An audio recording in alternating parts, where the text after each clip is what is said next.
a.m., and then they adjourned, and you guys went into session. A lot has happened. Let's start with the joint budget. Let's start with what was accomplished today. The governor wanted this $105 million transfer from a trust fund into what he calls long-term reserve fund, and there was all this talk about bond ratings and how we need to increase our bond rating from the credit agencies, and they said that if the full legislature were to decide anytime this money needed to be used, that would count against us. They were saying we need to go to the smaller Arkansas Legislative Council. They need to be the ones that have the discretion.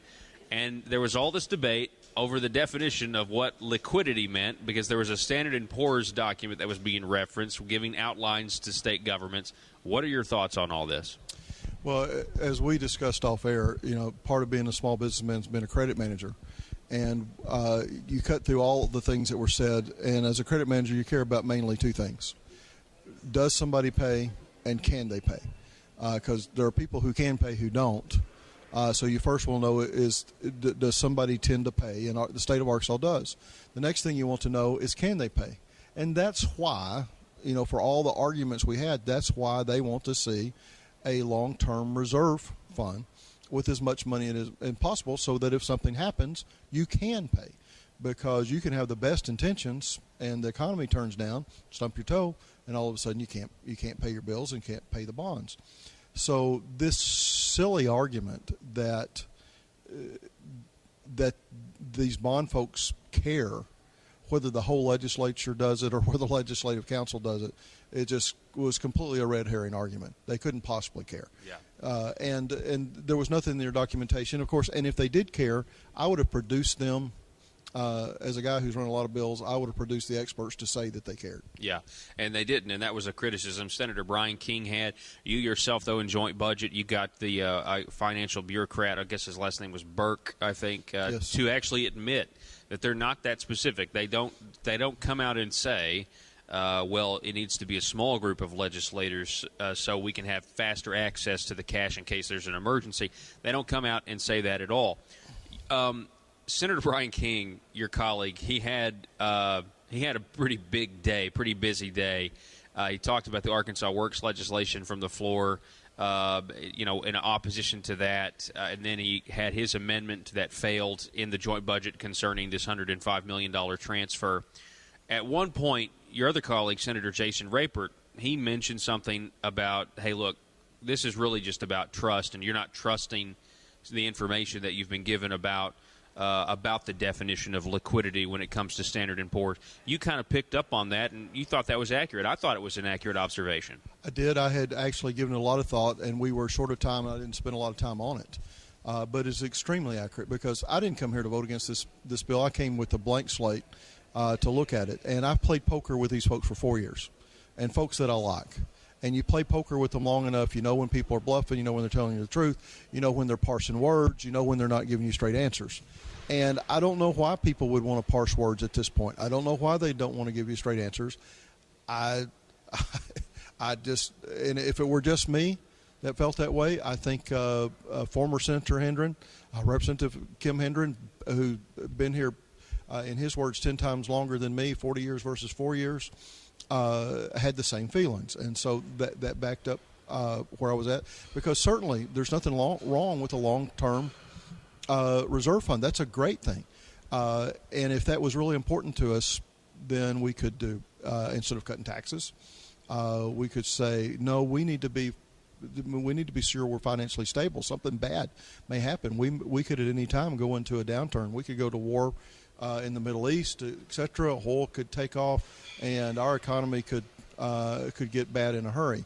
And so taking $100 million that we already have and making it more accessible doesn't seem to be the most financially responsible thing we could do. And at the same time, I want to trust them. I'm not wanting to distrust anyone, but then you look at, as Representative Hendren brought out, you look at the House under Republican leadership having gone from people picking their own committees to the Speaker of the House appointing everyone to every committee. And as Representative Hendren pointed out, that means that this, on the House side of the of the folks that would be deciding whether we spent this money or not, they'd all be appointed by one guy. And I like the speaker. And not only do I like the speaker, I trust the speaker. But that we would put the power all in the hands of one guy. Yeah, it could be. We don't know who the next speaker is going to be. You just don't do.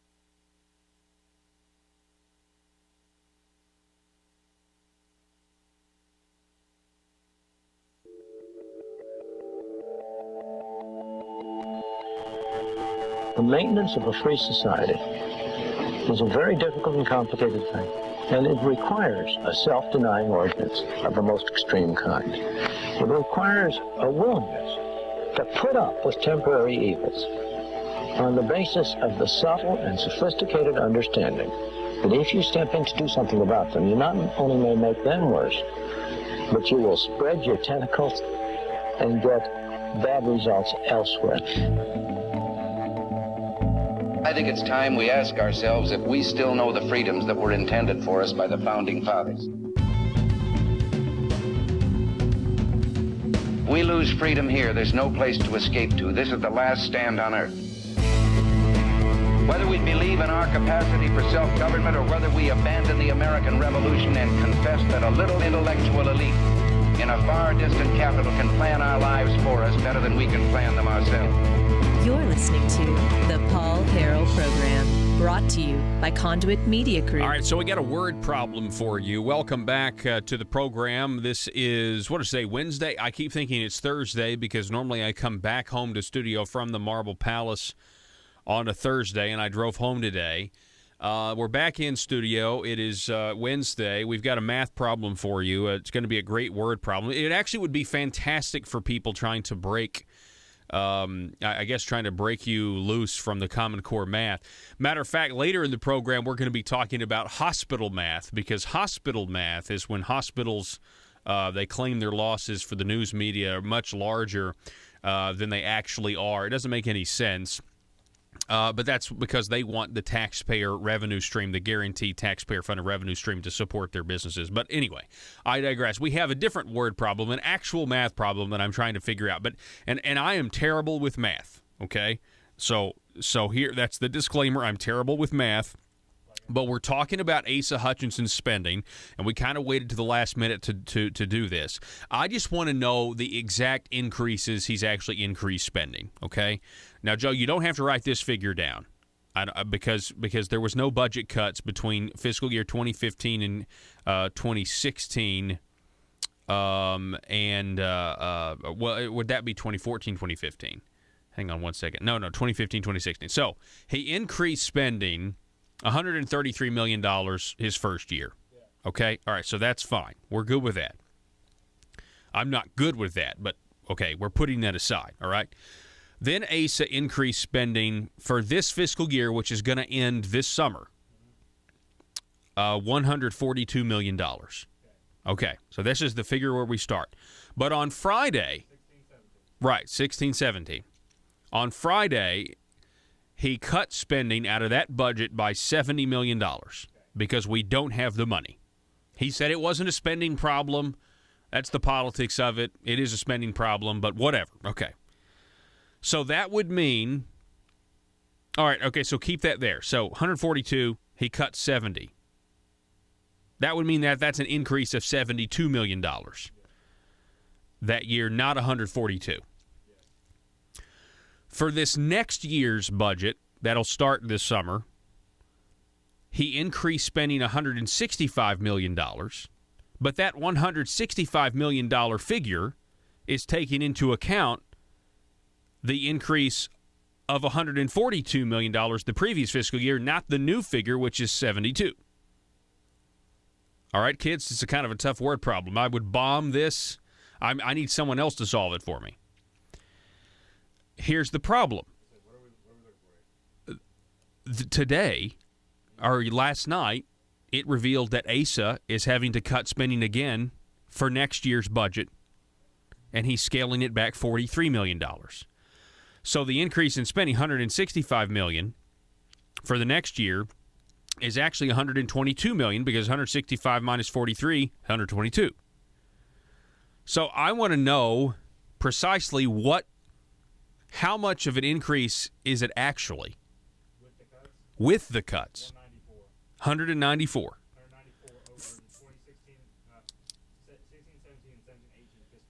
Combined.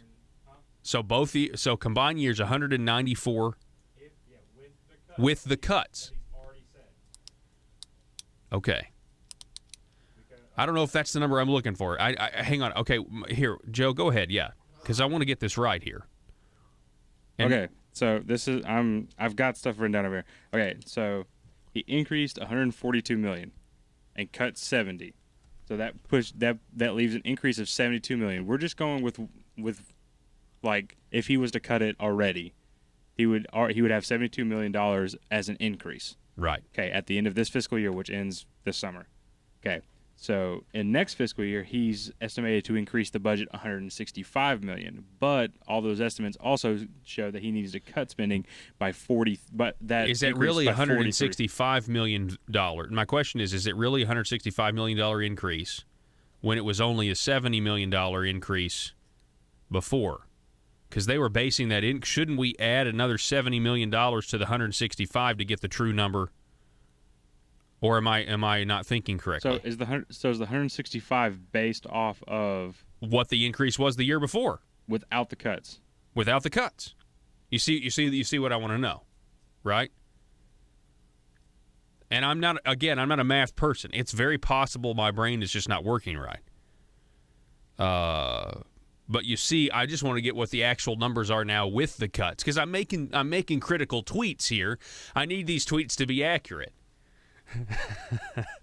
I mean, I am. I'm making these critical tweets. I tweeted out. You can follow me on Twitter at Paul Harrell 1776. That's at Paul Harrell 1776. I just tweeted out a little while ago. Hang on a second. I remember. Okay, so this is the kind of a new topic here. I remember when some Republicans trusted. Quick. Okay, go ahead. What do you got? I think there's a misinterpretation of the numbers here. The 165. When you said that it was based off of the year before, okay, so a lot of companies, they base their budget for next year based off of last year. So let's say they have all of these, they're gaining new workers or they're opening up a new plant. They have to increase their budget by so much to incorporate all of these costs. I think that's what more they're focused on here with the 165 increase is here's the budget that as it stands as a whole, and it's not doing what they want it to do, like covering everything, so they have to add $165 million to it. Has nothing, like the only reason it's based off of last year is because the increase of $142 million still isn't covering everything they want it to cover, so they add more to it. Does that make sense? Well, that's not what the paper reported. See what the paper, all the articles. So when the articles say $133 million increase, let's go back to 2015. That's $133 million more we're spending in the next fiscal year than we spent in the last fiscal year. And then you get to the $142 million increase the next year. That's $142 million. So, I mean, when you start, we added just all three of these figures up a couple of days on last Friday, and we concluded that ASA has spent almost $500 million in increases, more, than we. But see, now, my question is the increase in the next fiscal year much larger because it didn't increase as much? No, it's larger because the budget's not doing what they want it to do. Yeah, you see, that's what I'm saying. Now, you understand numbers better than I do, Joe. I'm looking at this just from a basic business perspective because with the budgets, the only reason they would have an increase in the budget in this case is if the current budget in their minds, in their political government minds. Yes. In their minds, if they think that the current budget does not hold up for what they want it to do and what they want it to cover. So that's why they need the increase. So this makes this actually is making ASA defend, or the idea of ASA being a Republican even harder to believe because in his mind, he thinks that we need all of this extra money and budget increases to run the government and to have all of these programs. So he keeps increasing the spending on his budget. He keeps increasing his budget because he thinks he needs more money. which it just increases taxes on the taxpayer. Because how else is he gonna fund this? He's already had to cut $70 million, and now $42 million from the next one. So he's had to 43. He's had to cut $113 million from last year's budget increase and this upcoming year's budget increase, just to deal with the lack of revenue that's coming in. So guess what's going to happen next? Guess what's going to happen sometime soon? We're going to get more taxes. That's exactly right. I got a text message from a listener. Somebody says, accuracy concerns? You must be an out-of-touch conservative platform Republican if you must live in a world of required accuracy. Yikes. Somebody is certainly understanding what we're talking about here. All right, so here's the thing. I've got a giant piece of audio we've got to get through the rest of this hour. And we're going to be talking with State Senator Brian King at 5. And so we got to get through this. And so what did I tweet? I tweeted this. I remember when some Republicans trusted Asa and Jim to end Medicaid expansion. I wonder if trusting not to spend money is wise. What I'm getting at here is there was some pretty stark admissions on the House floor this morning. I was in Little Rock this morning. What they were debating had to do with whether or not this $105 million should in fact go into what they call a long-term reserve fund that only needs the rubber stamp approval of the Arkansas Legislative Council if whatever the governor decides and then the Legislative Council decides. We had a whole show on it yesterday. And it did, in fact, pass. And so the special session is over. Asa got what he wanted. And this very strange – and now keep in mind, he cut $42 million. It was announced yesterday from the next budget that we're going to start here in a little bit. And then he cut $70 million on Friday from the one that we're currently on. And he just so happens to be asking for $105 million. Now, they were whipping him. They were they didn't know if they had the votes. You know why they didn't know if they had the votes? Because the Speaker of the House voted. That doesn't happen very often, but they did get 70 votes. They needed 2/3, and they got to 70 votes to pass this piece of legislation. Question. Yes, Joe. What is he asking the 105 for? He wants it to go into a long-term reserve fund that he says cannot be touched, but the law says that he'll be able to give it away to private companies for Amendment 82 projects.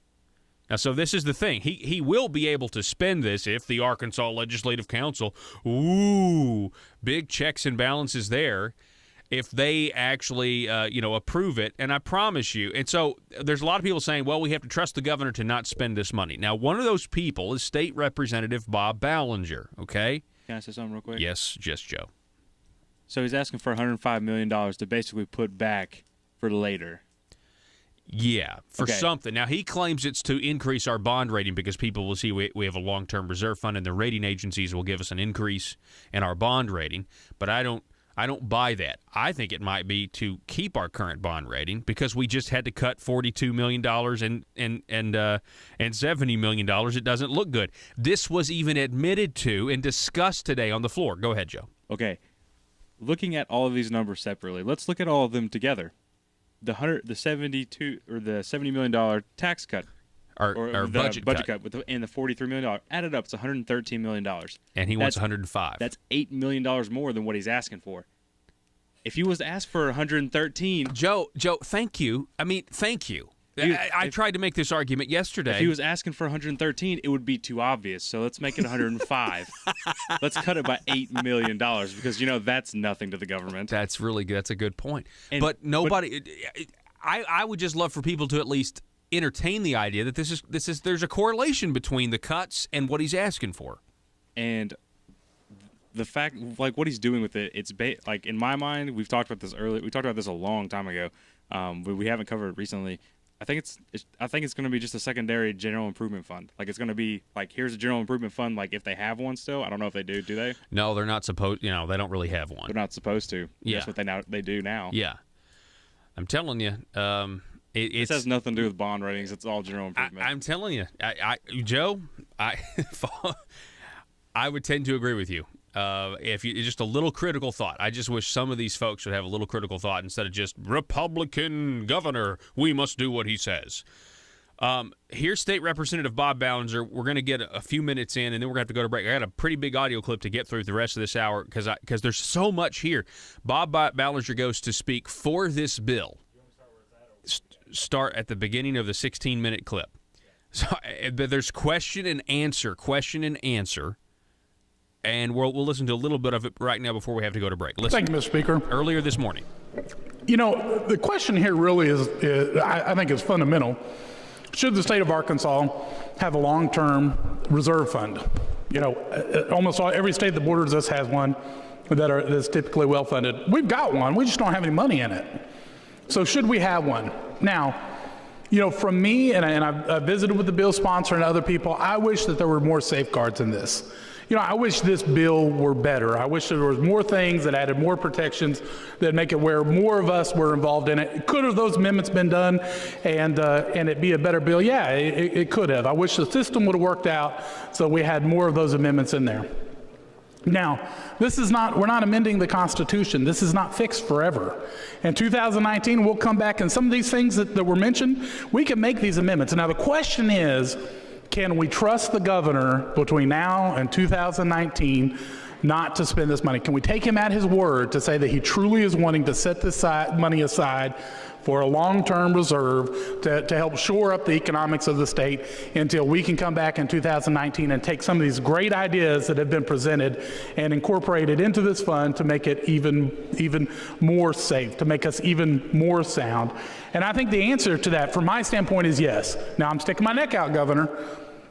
You know, you've got to keep your word. You've got to keep this money set aside, or I'm going to look pretty stupid coming down here and speaking for this. Stop. But I'd say until 2000. Can you trust the governor like we trusted him to end Medicaid expansion? Now, technically, we trusted Jim Hendren to end Medicaid expansion, but he was doing the nephew. He was doing the uncle's bidding, telling everybody his bill was going to end it when, in clear language, it said it wasn't. Can you trust Asa on religious freedom restoration? No, you couldn't trust him on that. I'm sorry. You know what? Go ask the Family Council if you could trust Asa Hutchinson on the Religious Freedom Restoration Act. Could you trust him on guns? NRA couldn't. NRA did. It was misplaced trust. So there are all these groups that trusted basically the Republicans. They trust Asa. They trust the leadership on these issues, and it's misplaced trust. How many times is it going to take? And they'll always say, "Well, that was that issue. We got to be Republicans on. We got to have unity on this other issue that's unrelated." No, we get burned every time. We have to take a break. Back in a moment.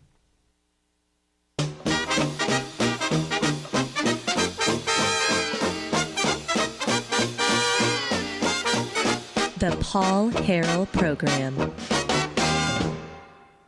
Don't wait until it's too late to recover what belongs to you. At Triple R Recovery, service is our specialty. We offer recovery of ATVs, boats, vehicles, and personal possessions. If you are in need of our services and want back what is rightfully yours, give us a call for 24/7 assistance at 1-866-593-7457. That's 1-866-593-7457. Or email us at triplrrecovery@gmail.com. If you're like me, you believe that small business is the heart of Arkansas's economic engine, and it should be viewed that way by the politicians in Little Rock. Conduit for Commerce also believes, like you and I believe, policies that achieve less regulation and lower taxation help small business in Arkansas thrive.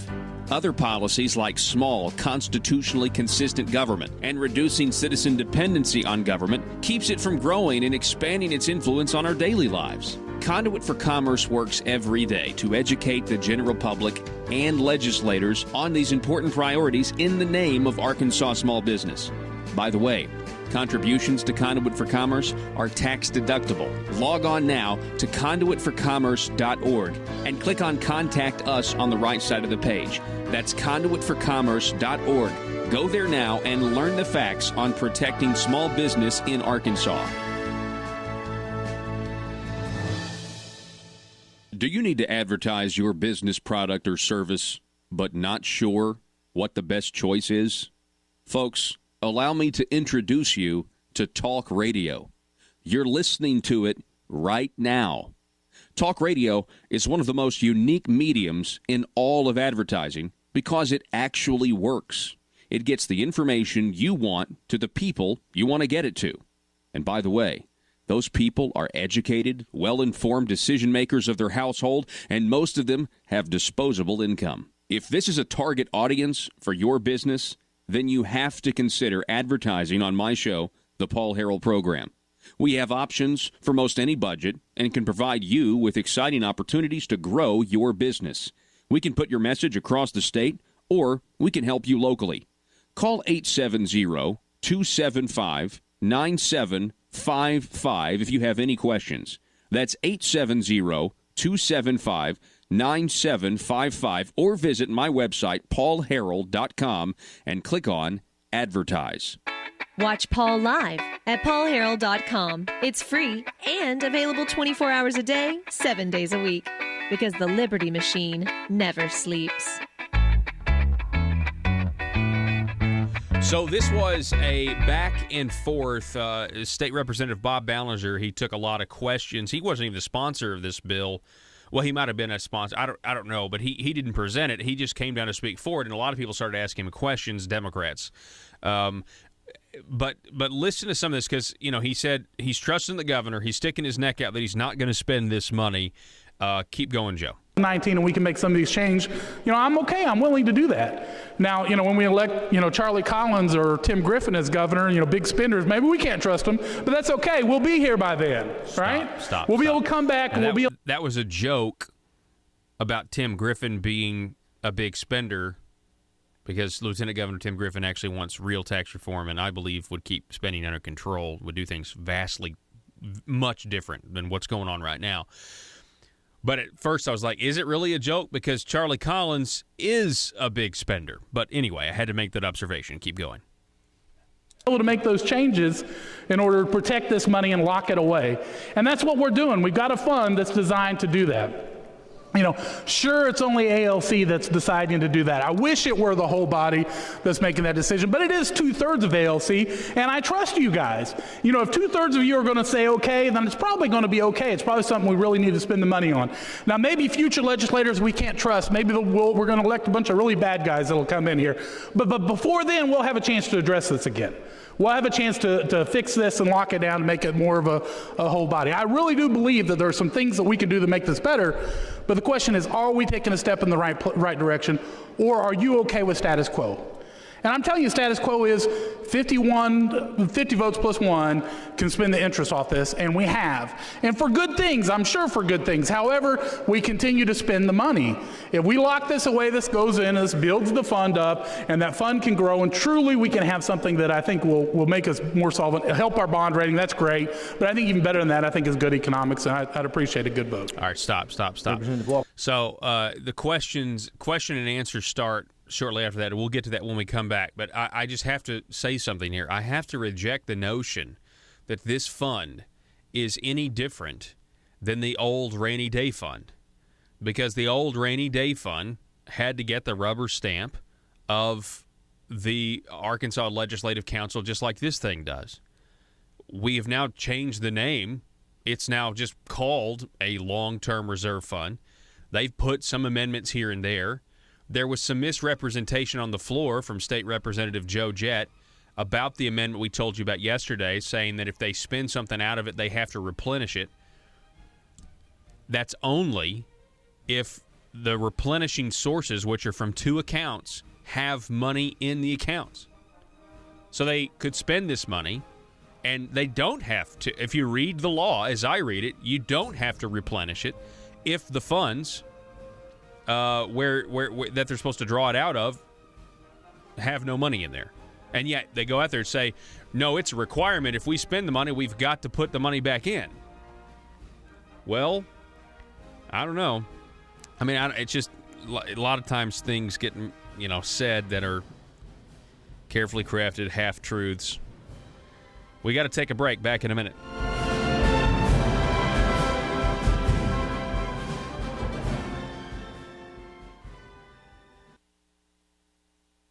business that way, and they were the problem they were trying to solve. I respected, but there were at least, as we discussed, 5 or 6 better answers than the one they came up with. You say you've played poker with these guys for 4 years. I've been watching. A lot of people understand exactly what you're talking about. Talk a little bit about. I guess my fear is we're going to find out the real reason we need this $105 million transfer 2-3 weeks from now, 6 months from now. Is that a fear of yours? The real reason is coming, if there is a real reason, and this is one of those cases, because I'm real bad in the Senate about saying I told you so. And I will continue to be that way because I did tell them so, and I'm not the only one. This is a case where I hope that they can come back and say, I told you so, that no emergency comes up and that we don't end up spending the money. I very much hope I'm wrong, and I don't think I'm alone in that. But the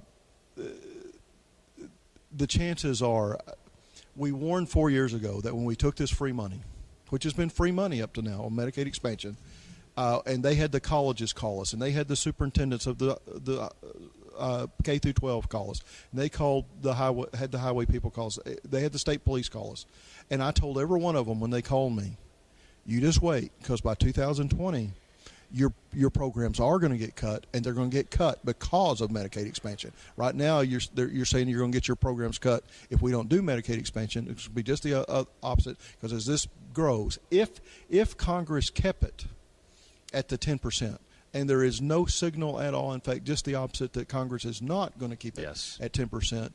And and some of conservatives, and probably you, are glad we did away with GIF 4 years ago. Before I saw what general improvement funds do, the volunteer fire departments, the fairgrounds, etc. And these folks haven't yet figured out that money's gone. And when they figure out it's gone, that's going to have to come back from the local basis. Is we didn't cut that for a tax cut. We didn't cut that to be fiscally responsible. Look at what Medicaid expansion's just costing us in the beginning. Yeah. You look at how much GIF we were doing. Look at how much Medicaid expansion is, and you'll come back and say. And so that's the first thing. GIF's gone. Get ready next year. As I said, we're going to go from financial crisis to financial crisis, and we're in a good economy because we couldn't afford it when we did it, and it's only going to get more expensive. And so we took away from our fire departments, we took away from our cities, our counties, to finance again. And we helped some people in this Medicaid expansion that I'm glad we helped. That we should have found a way to help in another way, but we've also got half of these folks aren't working, and some of them can't work. Well, that's why we have disability. Okay, disability is a whole different thing, and you have Medicaid with disability, but 51% of these folks don't work at all. And we come back, and then we don't worry at all about the group.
All right, folks, welcome back to the program. Thank you so much for being with us.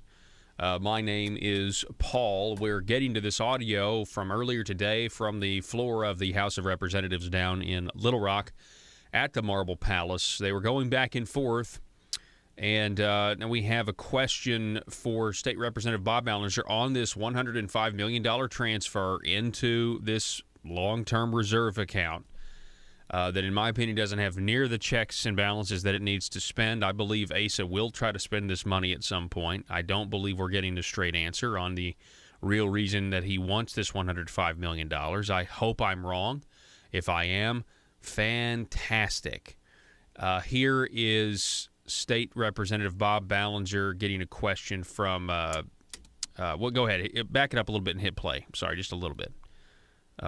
John Walker. Thing that I think will make us more solvent, help our bond rating, that's great. But I think even better than that, I think is good economics, and I'd appreciate a good vote. Representative Walker, for what purpose? Question. You're recognized for your question, sir. What is the horror or adversity that will befall this House or the state if we follow the regular procedure in addressing our roles as elected representatives of the people of Arkansas? I think we absolutely should represent, each one of us have 30,000 people back home, and we ought to represent them. I think one of the ways that we have an opportunity set before you right now is deciding whether or not we're going to create a fund that's going to make us solvent and keep us solvent as a state and help us to have money when we end up getting hit in the mouth with financial downturn that'll make it where we won't necessarily have to make drastic cuts that hurt our people, but we'll actually have some money to tide us over until we get back out of whatever downturn. That's the opportunity that's presented to us. That's what the governor said he's doing. That's what the bill sponsor said he's doing. I'm going to trust him at least until 2019, and we'll put more safeguards. Again, they're trusting the governor, and the sponsor of that bill is Jim Hendren. I want to remind you, State Representative Bob Ballinger trusted Governor Asa Hutchinson and Jim Hendren when he said his bill of 2015 would have ended Medicaid expansion by setting up a task force to end Medicaid expansion. They never ended Medicaid expansion. As a matter of fact, part of the special session was now adding work requirements to Medicaid expansion, which, you know, when you will tell a room full of conservatives that we want to end it and this is the only way to end it, I mean, folks, I know we can't use the L word, right? My point is, not just State Representative Bob Ballinger has trusted Asa and Jim before, this dynamic duo of uncle and nephew, but others have trusted him as well, and the state got burned. Platform Republicans got burned. The Republican platform, once again, didn't mean anything. And yet here we go again. Let's trust them again to just do exactly what they want. And trust me, we'll find out the real reason that they need this money, in my opinion. Keep going, Joe. More from I'll trust you, Governor, for 2 years. Give us, and then we'll come back and add whatever it is that we need to add. Follow up, Mr. Chair. Yes, sir. You're recognized for your follow-up. Have you just given an admission to the fact that the state is on the verge of being broke? No, not at all. No, I would say that we're actually doing really well as a state financially. You know, we have been blessed to have tax cuts. Stop for a second. We're doing really well as a state financially. The governor just had to cut $70 million and $43 million. He just had to cut $70 million on Friday and $43 million yesterday. Now, I don't consider that to be a good financial position. I don't think the average Arkansan, when confronted with those facts and the facts that we have increased spending every single year that Asa has been here, I don't believe they would think that is sound fiscal and made fiscal sense. I refuse to believe the average Arkansan, Democrat or Republican, would say, knowing the facts that we know, would ever say everything's fine, nothing to see here. And you know how I know everything's not fine? Is because when Brian King yesterday asked Jim Hendren, nephew number one, if not having a surplus at this point bothers him, he turned it around and tried to argue that Brian King must want higher taxes on people, which is just preposterous. I mean, can we just have an honest argument? Anyway, continue. Joe. You know, like $400 million worth of tax cuts over the last few years and giving that money back to the citizens of Arkansas. And now what we're needing to do is find ways to make government fit within that, and then also put money in the bank in order to be able to, at some time in the future, if we end up with a situation where there's a war in the Middle East, or where there is a major economic downturn, which we can't predict, nobody can, that we as a state still can function and continue to function without having the necessity of actually making real cuts to legitimate functions of the state government that hurt our people. The roads, health care, schools, things that we got to have money to fund. Representative Hammer, for what purpose? Question, please. You're recognized for your question. Thank you. In reality, the long-term reserve fund is established. It was established last time, and I think after July 1st, we're going to see money that's going to go into that. Depending who you talk to, depends on how much they think that's going to go in there.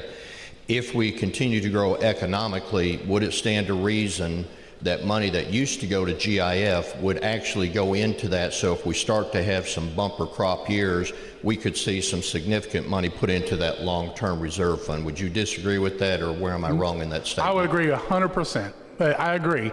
Now the question is whether you want to start with $100 million or not. So whether you want to put that money in there, that by the way, will help the growth, because now that interest will be locked away and will stay in the fund, rather than the interest being spent by us on neat things, but we still end up spending the interest. Follow up, Mr. Speaker. Yes, sir. You're recognized for your follow-up. Thank you. When the Tobacco Settlement Fund was established, there were some bonds that were leveraged against that money coming in, and with the tobacco settlement money declining, and while it may be that we've got 20, 25 years that we can think about depending on money, the reality is that money is going down.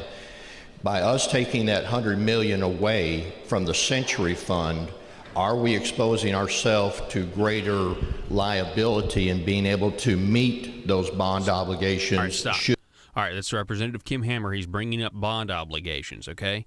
Now, Governor Hutchinson said that this fund, this money they're transferring, he's already said that it could be used for Amendment 82 bonds. That gets brought up later. Amendment 82 bonds would be ways for us to go into debt more, and they would say, they're trying to say, it'll be a lower interest rate because we're going to get a better credit rating than we have now by putting this money in there.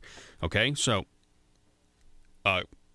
keep going, Joe. Should we hit an economic downturn and that settlement money goes down? No, that's a great question. The answer is no, because of the fact that either the fund is there and it can pay it, or as legislators, we will have the ability to pay it out of this fund if we had to pay it out of this fund, because we're going to pay our bills. So if we ended up in a situation where there were funds that were owed to pay out on a bond, then that's exactly the kind of thing that I think that the long-term reserve fund is set there. Rather than default on our bond payment, we make the payment. And so if the economy is such that we don't have the funds in the general revenue, then we have this fund that we have to, if we have to act on it. Now, my recommendation is... So it's a really tight rope to walk here. I want to trust the governor to not spend this money, but we're already starting, in the same speech for the bill, we're already starting to talk about exceptions to where we would touch the money out of the fund that is supposed to be, in the spirit of Elliot Ness, untouchable. Keep going. As a state and to you all and for us is let's try to avoid issuing any, going out and getting more bonds and getting more debt as a state. That'd be the best thing for us to do. But if we end up in a situation where we got to make those payments, we make those payments with this reserve fund. One last question, Mr. Speaker. I mean, actually, Representative Hammer, we've got two in the queue over here, so I'm going to move on here. Stop. I mean, if we get in a situation where we got to make those payments, we make those payments. Now, I'm assuming, the Arkansas Legislative Council would decide. Well, the governor's going to decide. The governor's going to decide. And do you know who decides who goes on the Arkansas Legislative Council in the House? The Speaker decides. And the Speaker is always loyal to the establishment. At least, that's the status quo here in Arkansas now. So, this is a rubber stamp, ladies and gentlemen. This is a complete rubber stamp. If you really want to be honest about it, the checks and balances on this or not. Now, we're gonna, but if to listen to them, we're gonna have this fund we're not gonna touch, but we need to make it easier, not harder, to access the money. That doesn't make sense. That does not compute. Continue with the clip. Representative Flowers, for what purpose? Question. You're recognized for your question, ma'am. Thank you. My question is one about timing and process. And I'm wondering how you can help us to reconcile that if we are fiscally healthy, our economy is healthy, what is the rush or emergency to do this in this way, to rule the will of the people. Stop. And move these funds from Sounds like the Democrats think we're in a budget crisis. Keep going. From trust to reserve. What's the emergency? Why do it that way? Why do it now? Well, part of the premise of your question I would argue with is that we're not overruling the will of the people. We've not eliminated that fund. Now, money from that fund is going into a new fund that we can still. And I would say that the emergency is not necessarily an emergency.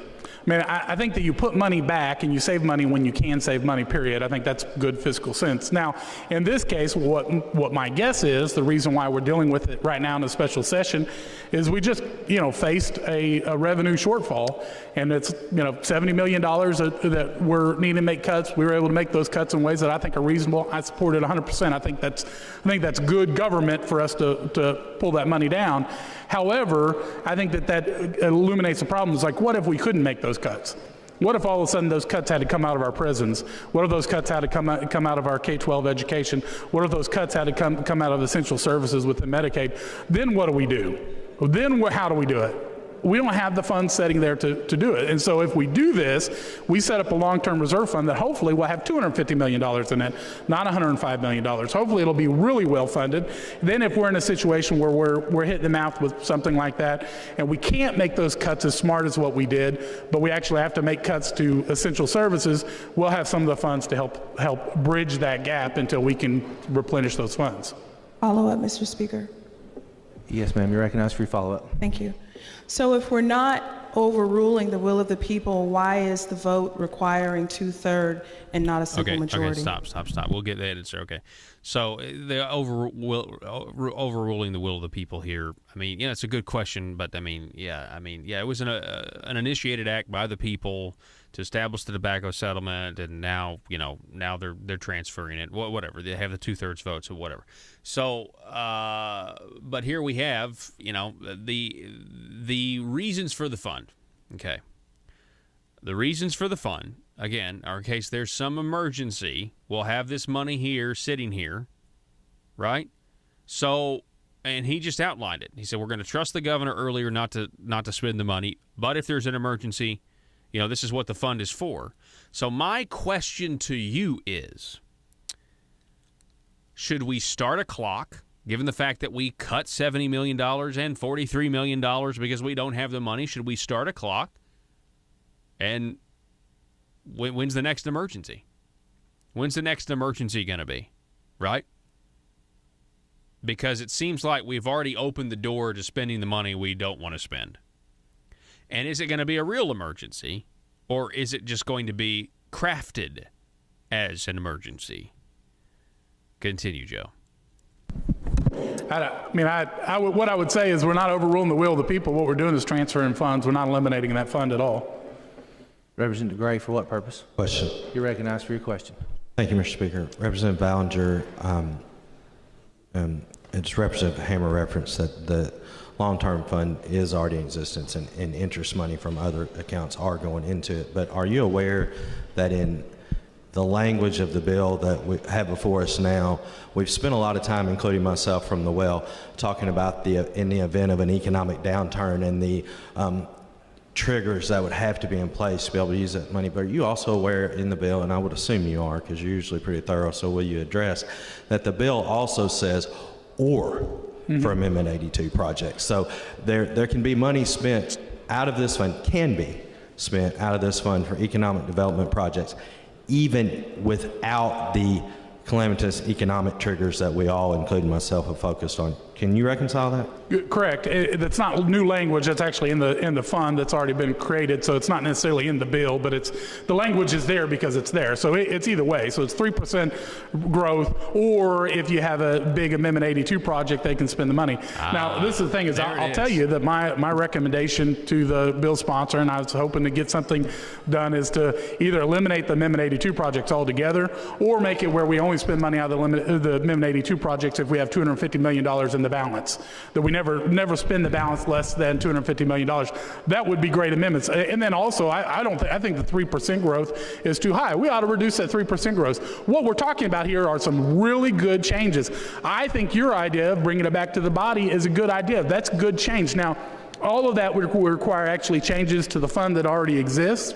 That's not before us. So what is presented before us right now is to fund that fund. Yeah, there is one change that we're making to that fund, and that is making it a 2/3 threshold, which was something that was negotiated. So we are making it a little harder to spend money out of that long-term reserve fund, which I think makes sense that we do that. I would work with you in 2019 to come in and do an amendment. In the meantime, between now and 2019, though, what if we have an Amendment 82 project that's just too good to pass up? What if we've got another Lockheed Martin on our hands where they're going to come in and they're going to make these trucks for the military, and we can't pass this up? We can't possibly pass this up, right? And we just got to take a little bit of this money from 100 million. I mean, it could be any number of things. I'm just telling you right now, there's no way I think that money is just going to sit there. I'm telling you right now, there's just no way.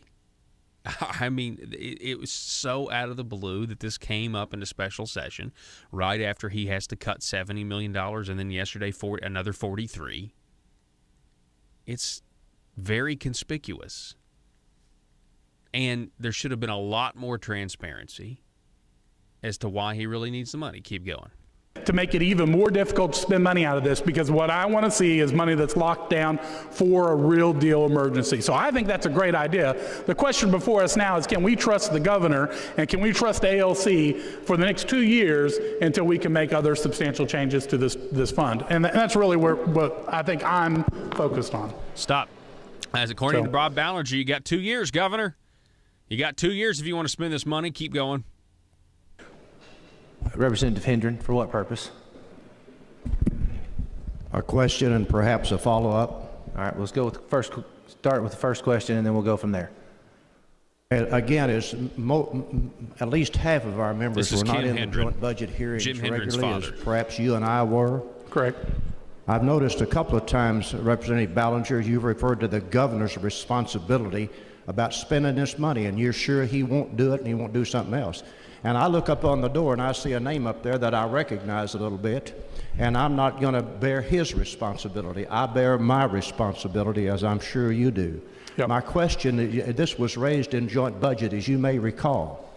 We've changed the rules here a while back, a year, maybe this last year, as I'm sure you know, because you're on, I guess, state agencies, isn't it? Maybe revenue and tax.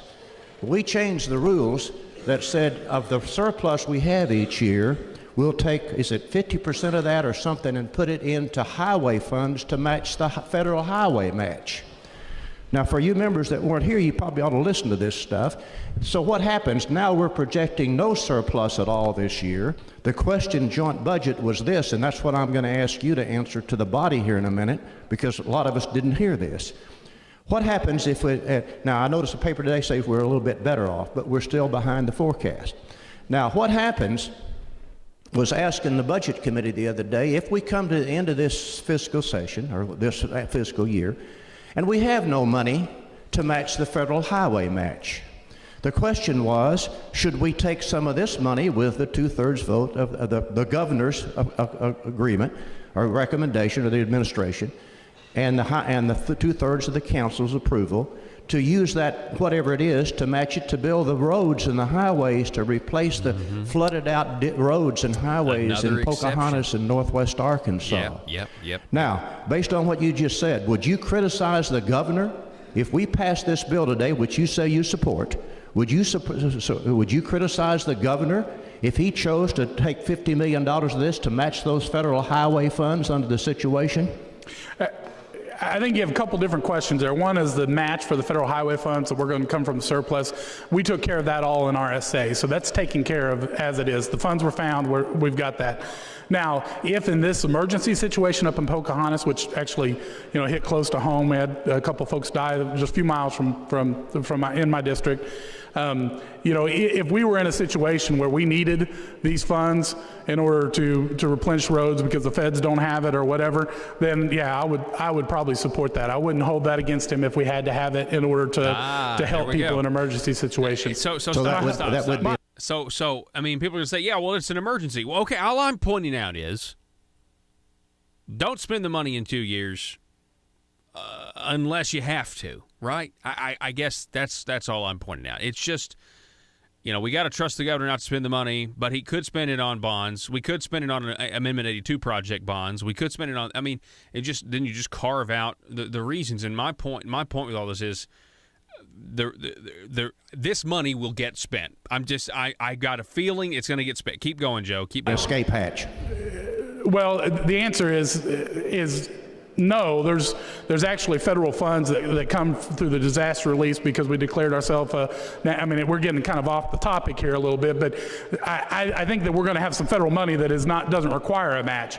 But if we need some additional funds to go to some of these hard-hit areas, then I would say that's exactly what this fund should be for. Now, I wish it wasn't $100 million we were putting in. I wish it was $200 million. Then the $50 million wouldn't hit as hard. So if it's ever... So let's stop. So you stop there. Now go to I want to back up to the speed, but I've got a separate clip for this, Joe. The other. So yeah, go ahead. So that's State Representative Bob Ballinger, and I just want to go back and listen to what he said at the beginning. We can make these amendments. Now the question is, can we trust the governor between now and 2019 not to spend this money? Can we take him at his word to say that he truly is wanting to set this money aside for a long-term reserve to help shore up the economics of the state until we can come back in 2019 and take some of these great ideas that have been presented and incorporate it into this fund to make it even more safe, to make us even more sound? And I think the answer to that, from my standpoint, is yes. Now, I'm sticking my neck out, Governor. Now, the report that I get from a lot of people who voted no on this are people who simply just could not trust the governor. But even if you do trust the governor, like Representative Ballinger says he does, but there are some things that all I'm pointing out is there are some things that I trust him not to spend it, but there are some things that I would spend it on if I had to. This thing, folks, just is not right. There's something wrong about this $105 million going in there. The narrative is it's for our bond rating. It's to have this long-term reserve fund. Other states do it. We should have a long-term reserve fund. There's no question about it. But the fact that our state didn't even look into the other long-term reserve funds, the checks and balances that other states have in order to get to that money, the thing that they sold that the governor needs to maintain control essentially, or you're not for increasing our bond rating, there's just something not right about all this. We're going to take a break. You're listening to the Paul Harrell Program. Back in a minute. The Paul Harrell Program, brought to you by Conduit Media Group.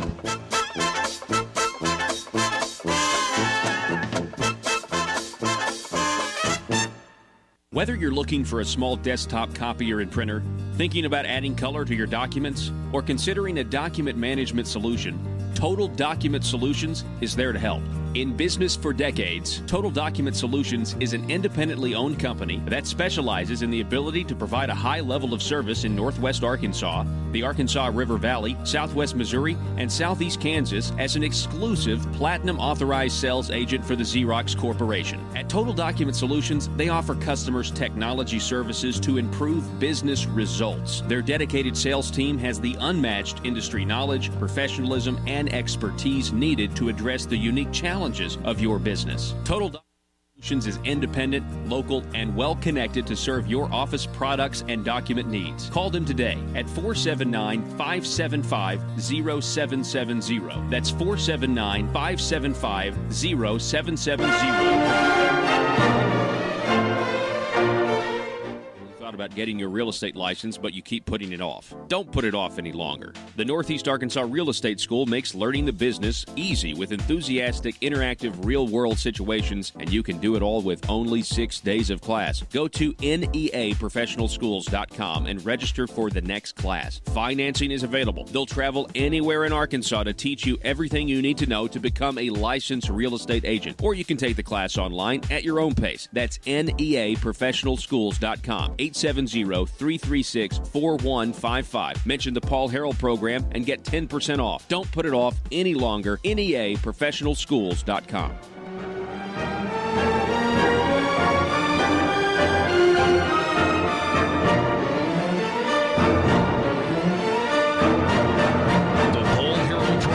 On FM News Talk 101.3 KBTM Jonesboro. It's 5 o'clock. Just above that, those are the age of my son who if they have insurance, they have this huge deductible, so it does them no good. And for the most part, they don't have insurance, and them we're not worried about. And I'm glad. I mean, you talked about the budget to begin with, but moving over to the Medicaid itself, I spoke on that bill, and I'm glad we're doing something. But we're doing almost exactly, not everything that I had a press conference a year ago and said, here's what we need to do. And I didn't say we need to do it under the Obama administration. I said we need to go ahead and pass the law now, so that if we should elect a Republican, we can go to them and say we want a work component, except it should be 40 hours and not 20 hours. And if everyone on it worked 40 hours, most of them would no longer be eligible for Medicaid expansion. And it was in there that we changed the 138% of property level down to 100%, and we would have saved ourselves a special session. And they told me I was being ridiculous. Yeah, now they come back and I was dismissed out of hand. So yeah, I voted for it. Yeah, I support it. It's not enough. We have this short window. We have maybe it turns into a long window, but we don't know that. We have Trump in office, and we have a Republican Congress. We should really fix this thing. We should ask for the most we can ask for. I mean, what can they tell us? No? Yeah, you're exactly right. But instead, we're going to fix just the minimum, and then we're going to come back and we're going to face this over and over and over. Yeah, and Senator King, I think, made some great points. We're talking with Senator Alan Clark. There's a lot of power and deference kind of given to DHS to implement the work requirements, to implement the asset testing that we hope is going to come and stuff like that. But hey, it's clearly a step in the right direction. Again, if we have this trust gap, but let's kind of build on that, because you mentioned the phrase budget crisis in your speech when you're talking about the Arkansas Works corrections and stuff like that. This bill during the special session on Friday, the governor said we got to cut $70 million from the budget. We have, since Governor Hutchinson has been in office, we have cut taxes, not as much as I would like. But the problem is, it seems we've also increased spending, $133 million in 2015, $142 million in 2016, now $165 million, for the next fiscal year. And the leadership says we don't have a spending problem, we just have a revenue problem. We have what you just brought up, which is Medicaid expansion. Hey, your programs are going to get cut by 2020. I mean, you can kind of connect the dots here, and it seems like things are doing exactly what you say they're doing. And I think, I always like to be fair. And I don't have a problem with spending increasing, and I'm sure some people are gasping at that. But, we have inflation. Okay? And so if spending increases at the rate of inflation and at the rate of revenue coming in, then that's not a problem. My business expenses increase every year. And so to expect expenses to increase here at a certain rate is not a bad thing. But Congressman Westerman introduced a bill, my first session, 2013, when he was majority leader, that said that we would not allow our expenses to rise past the rate of inflation. And we rejected that in 2013, and we're not going by with the argument, well, we don't have to make it law to do it. Well, we're not doing it. Well, right, exactly. Yeah. And so I see both sides of that argument. One, some increase in spending is justified, but but continually, again, I don't think we don't seem to want to look at the hard decisions and what needs until we have to, until we absolutely have to, and you come back because I said at education committee meetings leading into the session and said, I don't think we should cut taxes. I'm sitting here as a fiscal conservative saying that I think that one, we have lots of needs, and two, we ought to make sure that we're financially stable. And Senator King was the one who came back last month and said, don't vote for the revenue stabilization because they don't have the numbers right. That's not my bailiwick. That's why I run a business and I'm good at numbers. I'm not Senator Hickey and Senator King like getting in there and digging into them. I'm just good at listening to both of them. And sure enough, Senator King's negative as usual, but he's right as usual. and so I didn't vote for RSA. I think it's the first time ever that I didn't vote for the stabilization. I didn't vote against it. Just didn't vote. And come back, and sure enough, here we are. He's exactly right. We're short of the money, and then that brings back up that a year ago, and I hate to be so critical, but a year ago, when we were dealing with the Medicaid expansion, we were told that it would be irresponsible to use any budget surplus to fix any of that. Yeah. Okay. 1 month later, we came back on the highways and we took $50 million. In fact, I quoted them on the floor on that vote.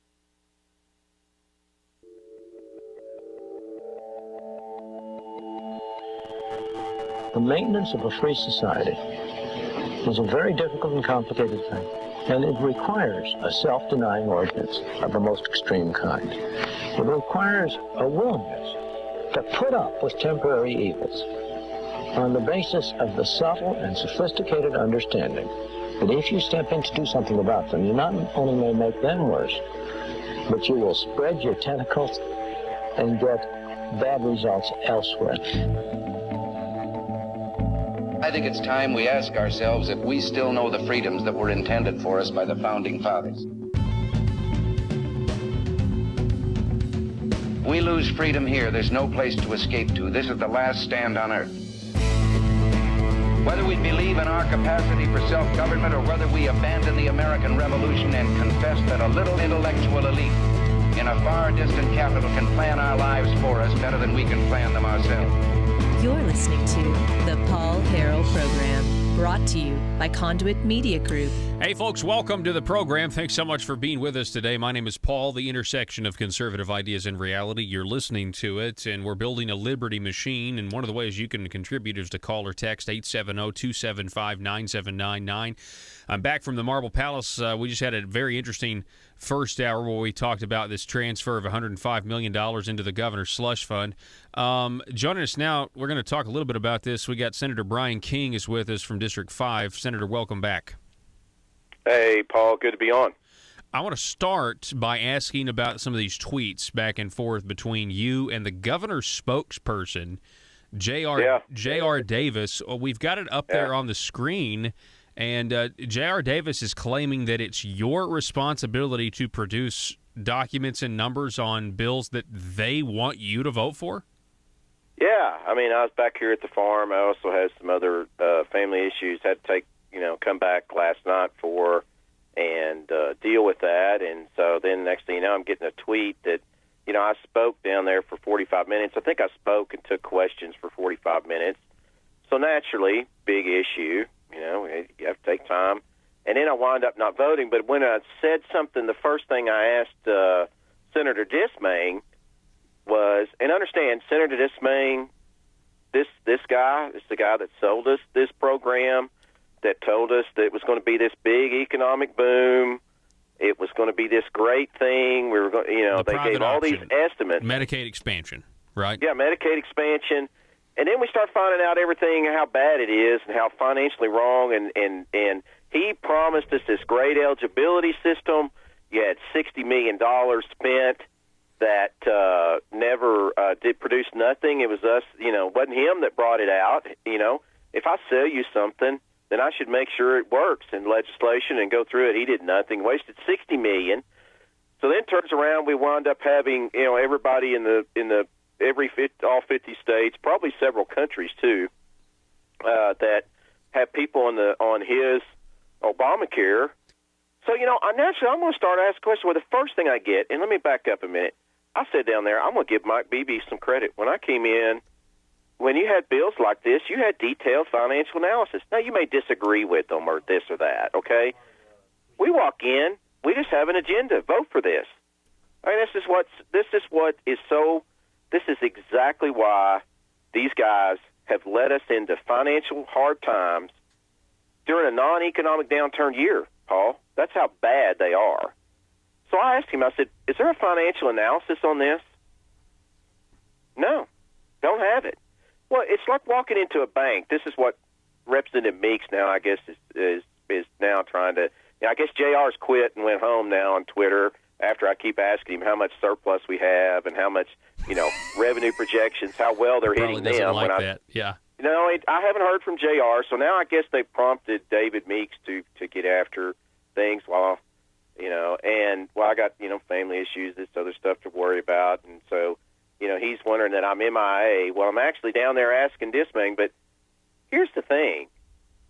If you walk into a bank and somebody's wanting to make a business deal with you on several million, that's going to be a several $1 million, wouldn't you want some details before you made that decision?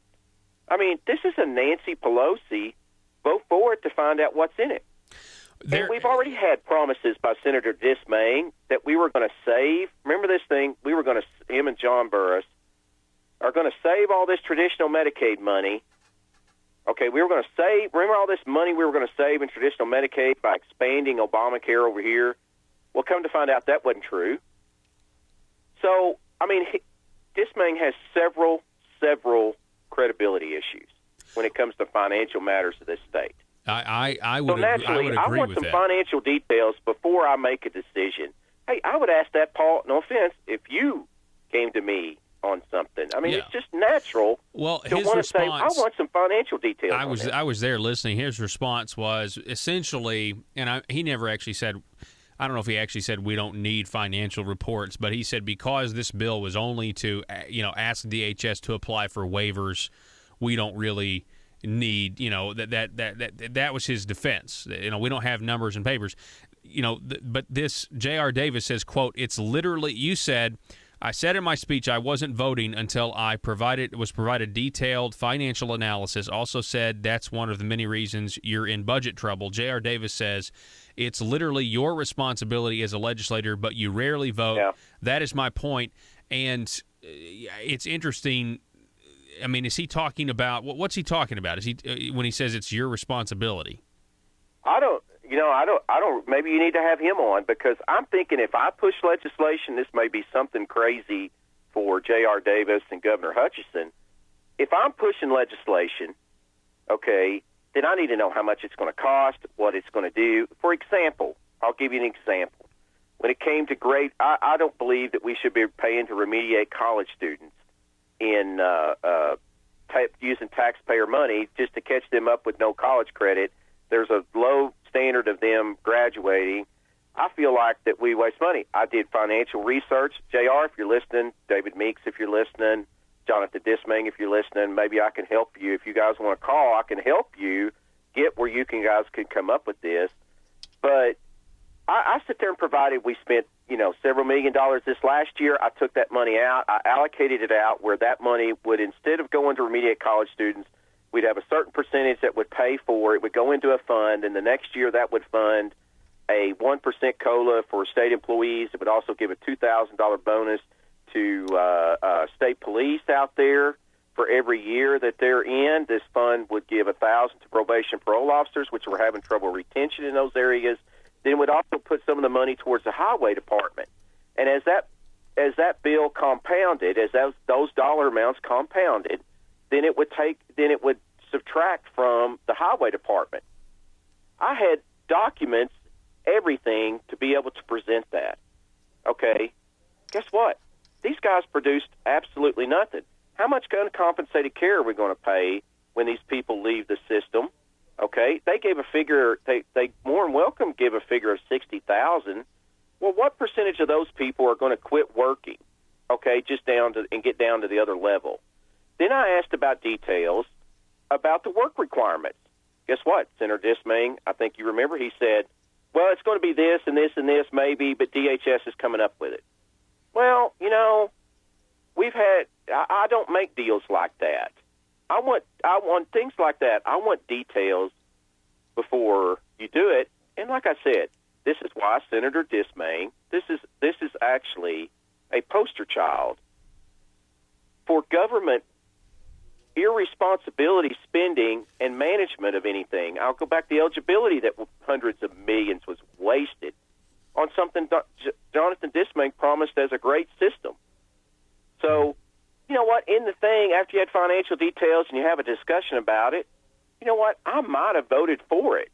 But I'm not making any more deals that Senator Dismang pushes. Well, here's the point, and if anyone's listening, here's the point with all this, and Representative David Meeks and all this stuff, they're saying that this was a vote to roll back Medicaid expansion. First of all, no, it wasn't. Second of all, people are going to, if they do the work requirements 20 hours a week, that's nothing.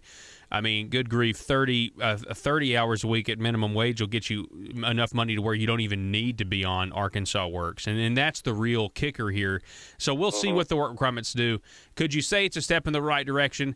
I suppose. But to your point, all of these people in leadership still have leadership positions, and we're in a mess that they have perpetuated and caused. Yeah, they put us in. And yet then they go out there with the, quote, solution, end quote, and they want to be thought of as credible. And to me, it's insulting because they have been wrong since 2013 on this, and there's no consequences for them. They've been promoted in many cases. Yeah, they keep their job. That's the thing with, and in the end, I have to still make decisions, and that's why I said I'm not going to make a decision on this until you provide me more. I'm not going to make a decision either way. He acts like I was MIA, like I wasn't even there, and I was there. I was clearly there. I was there in the joint budget thing, trying to propose an amendment to the other thing that they need access to money because they're in budget trouble. But in the end, I said on the Senate floor several times, I said, I think this will reduce the amount of people on this program. I didn't say that. I did say that. And so that's what, Representative Meeks, they're just trying to find ways to badger, come at Brian King. Well, you're always, honestly, I will say this, and people are saying this all across the Capitol, even if they didn't like you standing up there for 40 minutes yesterday, they say, well, we can't say Brian King is wrong, but that doesn't mean that we're wrong. I mean, that's the mental gymnastics that they have to go to, because you've been right about this stuff the entire time. You've been saying we're overspending. Let's talk about overspending, Senator Brian King. Yeah, talk about overspending, David Meeks. Yeah, the governor had to cut $70 million on Friday. He has to cut $43 million yesterday from the next year's budget. I mean, we don't have a surplus like you said. What's going on? Well, I went back to 2 years ago. Okay, Representative Meeks, J.R. Davis, if you're listening, you can go back. I've got the newspaper quotes, Michael Wickline, Democrat Gazette. When you looked at a lot of things, I told Michael Lamro at the time, I told him at the time, I said, you guys are spending too much money. Okay? They're spending too much money. They had overestimated what they think they were going to bring in. And when you think you're going to bring in a certain amount, let's you pick $10 or, you pick $12. Well, in our budget, if $10 comes in, you can only spend $10, okay? But if you project $12 and $12 comes in, you spend $12 in the way that works. So let's say $14 comes in. Well, you'd have a $2 surplus. Let's say you wanted to spend $10 and $14 come in my way, you would have a $4 surplus. So, they just kept spending too much. I've been in the newspapers. It's so frustrating down there to go down there and see these appropriation bills with no vetting. You have situations come in. It's just like Nancy Pelosi. You cannot trust the leadership down there to actually put something together, that they hide so much stuff that you don't even know what you're voting on. And so you can't trust them. You just can't trust them. And like I said, they have spent, and in Governor Hutchinson, now they want to criticize me when all I was sitting there saying, you're not going to meet your revenue projections. You're too high. And you know what? Last year's, I said, was unrealistic. You know what? They're not going to meet that. Yep. You remember a few months ago, they said, I saw Larry Walter, head of DFA, in the hall. I said, Larry, I don't think you're going to meet projections. You guys have got problems. He said, no, Brian. Swear to God, he sits there and said, no, Brian, don't worry about it. Everything's going to work out. Well, I hope everything still works out somehow. The next 2 months winds up being. So I don't want to be right. I would rather see us have the money come in. But the fact is, they get mad, and then you get the things of J.R. Davis, you get the things of Representative Meeks. They get mad whenever you sit there and point out, in that bubble world down there, they don't like you speaking up and saying, No. I don't think this is going to work. No, they really don't, and it is a bubble. It is a bubble. There was a time where there was a round of applause about, against using the word liar in the chamber, and it's just like you people have no idea what the average Arkansan thinks when you accurately describe somebody who tells you one thing and then does another. Why, Brian? Why do they really need that $105 million transfer? I mean, I know they're like a long-term reserve fund is a good thing, but I mean, the fact that he cuts $70 million and then $43 million and needs $100 million. I mean, is that connected at all? You think? That's the thing, and all I can do is work with what they said. And if you were in joint budget, whenever we were talking about, I was actually proposing an amendment that would move this to the long-term reserve fund. I mean, the only difference in my amendment basically was that my amendment would say you could only access it during a special, a physical, or a general session. Okay, not access it through council, which is on Fridays, and there's a lot of funny things happen. I mean, every member down there's a lot of members that are freshmen that do not sit on council or budget. You know what? They have a right to vote on their people's tax dollars just as much as somebody with seniority or buddying up to the system, the Insiders Club, get you on council or budget. And you know what? Under my plan, all 135 members would have had a vote to have to access that fund if needed. And so they keep saying, "Oh, you're such an obstructionist. You're such a this." No, I actually was trying to work out a compromise, and they didn't want the compromise. They wanted the compromise centered more to a central group of people rather than every member. Yeah, and that's what the rainy day fund was before they renamed it the long-term reserve fund. I mean, it's essentially the same thing. They just renamed it. Yeah, I mean, and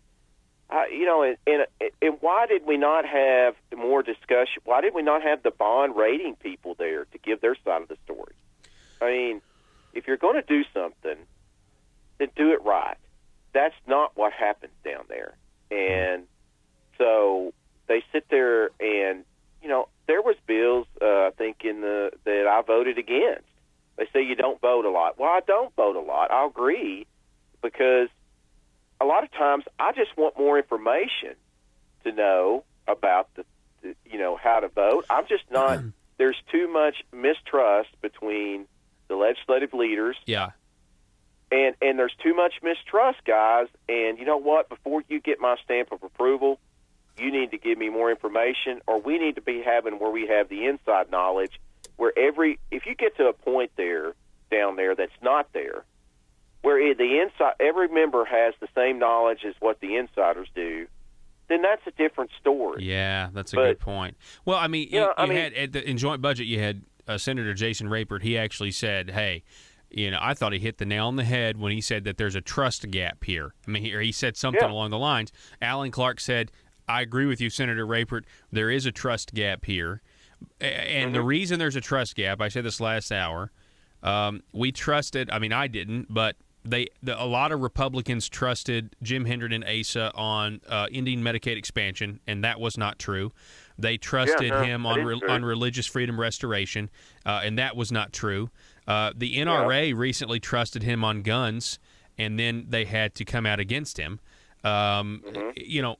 And so they like to pretend, well, that was just that issue. You're just having trouble in a trust on that issue. Trust us on this issue now. But there's actually a long list of things that we have good cause not to trust.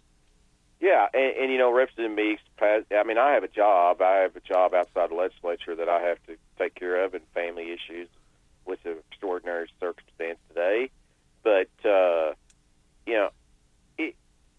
and so we don't have personal staff people to help take care of things and do a lot of different stuff and do research for us and that. But there is a huge trust issue. And he tweeted back a little bit ago. I got on there and I just said, get on Paul Harrell and listen. I'm going to tell you, Representative Meeks, everything at DHS is not fixed. Because if everything with DHS was fixed and done right, we would have had a detailed analysis right there in front of us of what the cost is. How many estimated people are going to go off? Yes. Of those people that go off, how much uncompensated care are we going to have to pay for?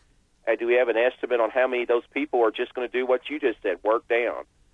How many people on this work requirement out of these people on this population you have workforce? DHS can still, I found in Representative Meeks, if you're listening, and I hope you are, but you know what? The waste, fraud, and abuse at the eligibility doesn't appear to have stopped. You know what? Here's the thing about DHS. Let's make sure they're working right first before we hand them a bigger duty.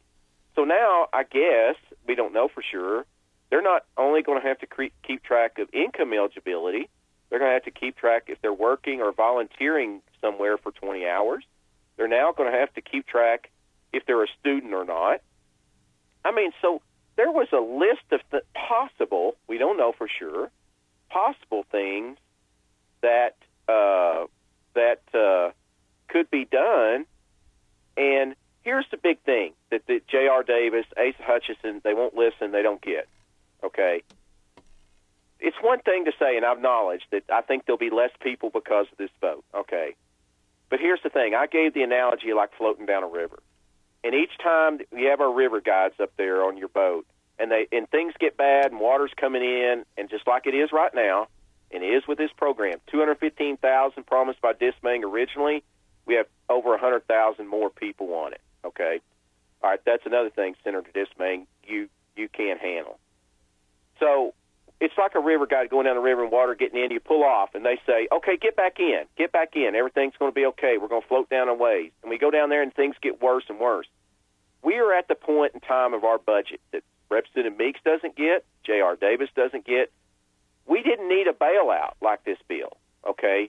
We needed a total change in direction. Yeah, a stop. Okay, an all stop. Stop. Yeah, we've got to go back. As bad and difficult as this is, why not ask them for a cap in enrollment? You know what I'm saying? They don't want to. They don't want to do the bold Senator things. Dismang, these Medicaid spendaholics like Senator Dismang and Governor Hutchinson, like SB 96 again. They want to find a way to survive the program and kick the can. You're exactly right. For the hospitals. Senator Brian King, we're out of time. We have got to go to break, sir. I appreciate it. Thank you so much, hey, thanks sir. a lot. Take care, all righty, Paul. folks, got to go to break. Back in a minute.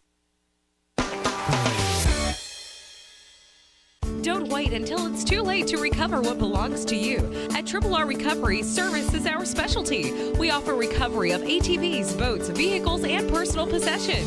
If you are in need of our services and want back what is rightfully yours, give us a call for 24/7 assistance at 1-866-593-7457. That's 1-866-593-7457. Or email us at rrecovery@gmail.com. This is Dan Sullivan with the Liberty Moment. Government is not the author or source of our rights, and you don't make America great again by giving one man in Washington all the power. You make America great again by recovering a constitutional republic where Washington is populated by people who are servant leaders who want to return power to the people and communities. Because what makes America great again in this country are its Rotary clubs, small businesses, churches, schools, fire departments, and little leagues across this land. God bless the people who hear this truth. Senator Ben Sasse. Paid for by Sullivan for Arkansas. iTex is your first choice for cost-effective IT services. Protecting your business means protecting your data. Are you tired of unpredictable and expensive spikes in IT spending? Using iTex will prevent downtime and loss of employee productivity and do it all with an affordable, predictable budget. iTex is the premier managed service provider for small and medium businesses. They help their clients put IT to work to earn your business more money, and you should contact them today for a free consultation. 870-336-9778. That's 870-336-9778 or itexusa.com. All right, ladies and gentlemen, welcome back. We are up against a hard break now. I apologize. I went over. I wanted to get you as much to Senator Brian King as we could, but now we have to go back to break. But we've got more of the program coming your way next. Let me know what you think. Call or text 870-275-9799.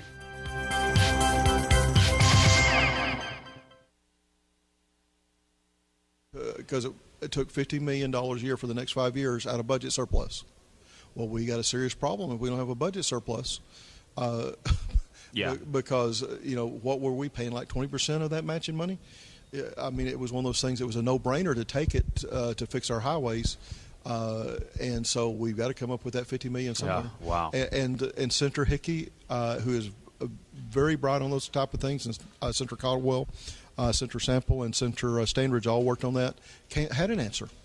Instead, we went with the easy way, and the easy way turns up with us back here once again saying, okay, what are we going to do? What do you think? Your last question here. We've had some recent battles in the session where every tax cut had to be paid for. And maybe that's because we were under such budget. But of course, these are all future revenues. This was all.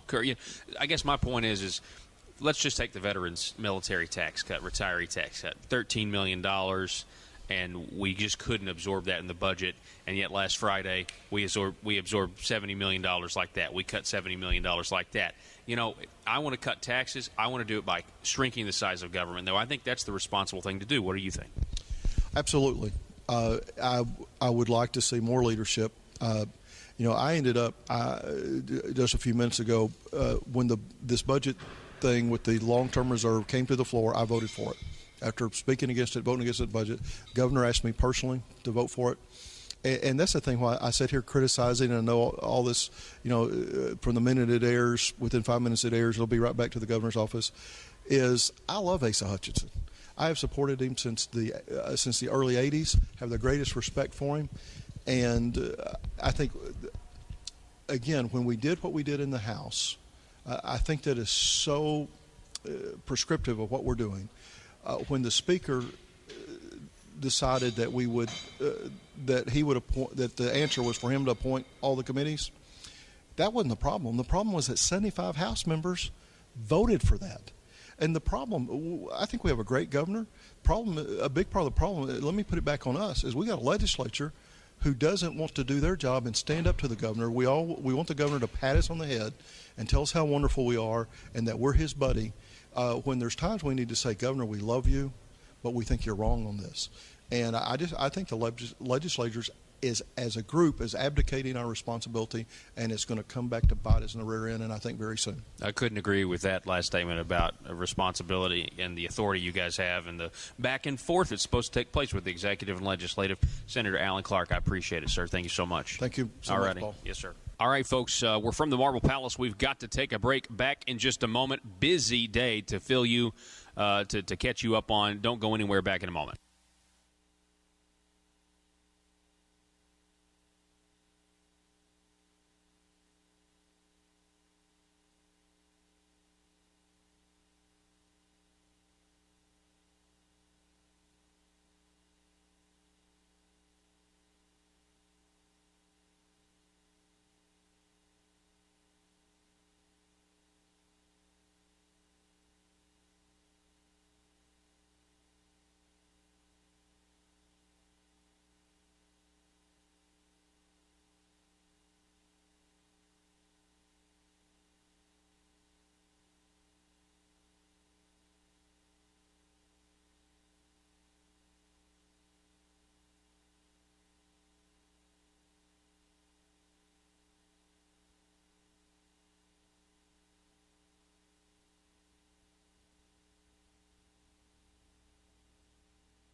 Fighting dependency on government so Arkansas can be the land of opportunity once again. Paul Harrell is on now.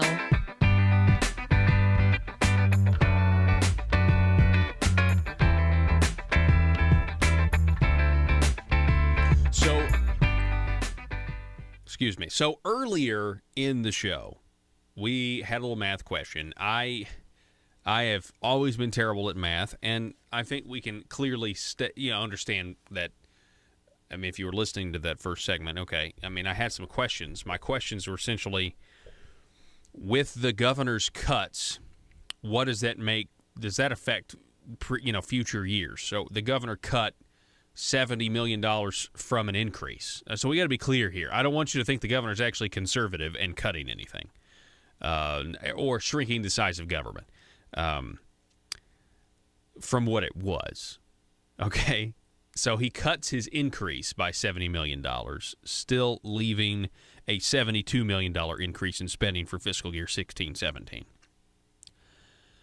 He then increases the proposed budget $165 million for 17-18 fiscal year, but last night the AP broke the story. There was a decrease of $43 million. That increase would then be $122 million. Right? I mean, is that still accurate? Is that correct, or Joe? So what are the real numbers when you take into effect that that fiscal year 2016 and 2017 was actually not a $142 million increase, but was actually a $72 million increase? Right? So talk to me, Joe. I don't know what I'm talking about here. Okay, so if you take what was told was the budget increase of this past fiscal year, so the one that we're still currently in. But barely. We have a couple months left. So it's a $142 million increase with a $70 million cut because they can't find the money to fund the rest of it. That gives you $72 million. So we're going to put that number to the side real quick. So next year, they've already said that the budget for next year is going to increase by another $165 million, but projections are already saying that they need to cut that by $43 million. So we're dropping that $165 million to $122 million. So in 2 years, Governor Asa Hutchinson has increased the budget by $194 million in 2 years. Okay. So now add that $194 million to $133 million, because his first year he increased spending by $133 million and we didn't have any cuts. So over those 3 years, Governor Asa Hutchinson has increased the budget by $327 million. There we go. You hear that? You hear that, establishment Republicans? More importantly, I just want you to know, if you're a go along to get along Republican, it's never too late to become a platform Republican. Also, let us also remember the fact that if it wasn't for the fact that they had to do budget cuts because they couldn't find the money. Because they've overspent. They couldn't find the money to plug their holes in their boat that's sinking slowly. Then, they wouldn't have done it.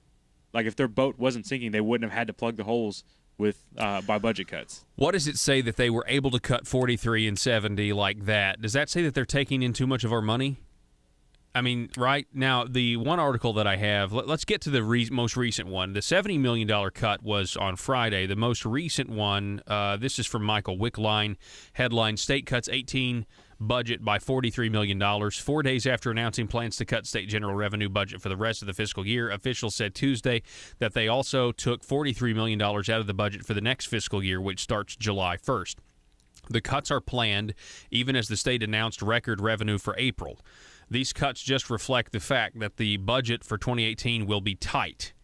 However, no layoffs are expected and services will go uninterrupted. I will continue to monitor the budget as I always done and enter the new fiscal year. The announced budget cuts come about a month after the Republican-controlled legislature passed a $5.496 billion budget, most of what was a $163 million increase. Okay, so my numbers are wrong. It wasn't a $165 million increase. It was $163. So subtract for whatever numbers we have $2 million. Okay, 120. Okay. So we end up with a grand total of 3 years at $325 million instead of $327. Okay, $325 million. Before the cuts were announced, we were close to $500 million. but this all has to be said, and I really want to say this.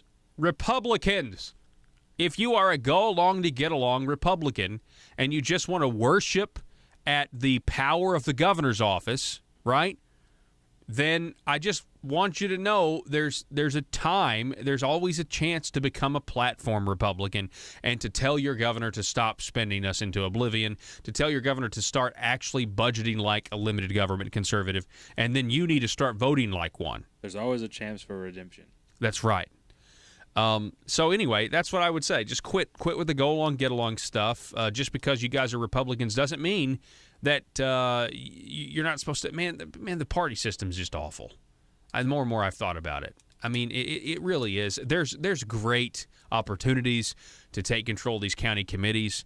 There really, really is. But it's very easy to get discouraged because they literally, if Mike Ross were, if Asa Hutchinson, forget it, if Asa Hutchinson was a Democrat, they would not have allowed him to do what he just did in the fiscal in the special session. They would have not allowed him to do these things. They would have stopped it. They would have taken control of it.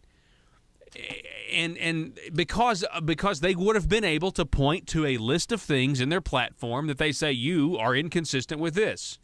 You know, this and this doesn't go together. My biggest problem now that we're talking about this with the two-party system is that, okay, let's say we have right now at the current moment in the state of Arkansas, we have at least at minimum two camps of Republicans. We have big government Republicans and platform Republicans. Both of those camps are still under the umbrella of Republicans. If you have when you have the two-party system, just because you have the R next to your name, everybody automatically assumes you're a platform Republican. Where in all reality, for the most part, our governor at least is a big government big government Republican.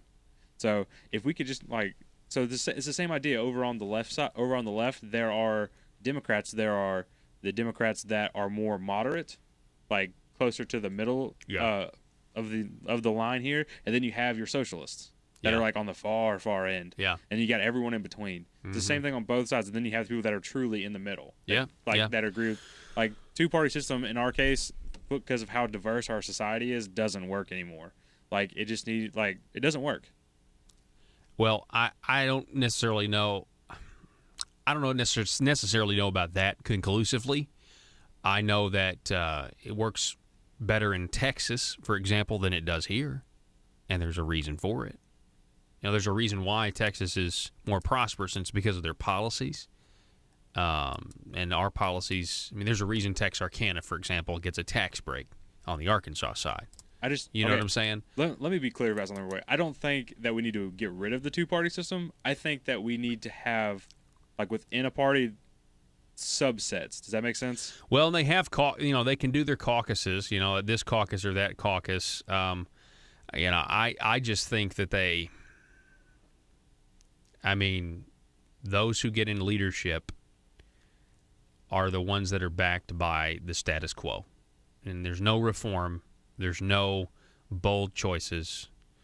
There's just not. And matter of fact, there's one audio clip that I didn't pull today. I don't even know if it's out there. We don't have it queued up. I'm not even sure if it's out there. But, this whole impeachment of Wendell Griffin that they're talking about, which they did, in fact, adopt new rules and everything else. I mean, there was a moment where somebody asked the speaker a question. I think it was Representative Flowers just asked, are we doing this because of Wendell Griffin? Like, is that why we're changing the rules of impeachment? Now, the answer to that question is yes. It's like, yeah, he did what he did, and so now we're doing this because we're being asked to impeach him.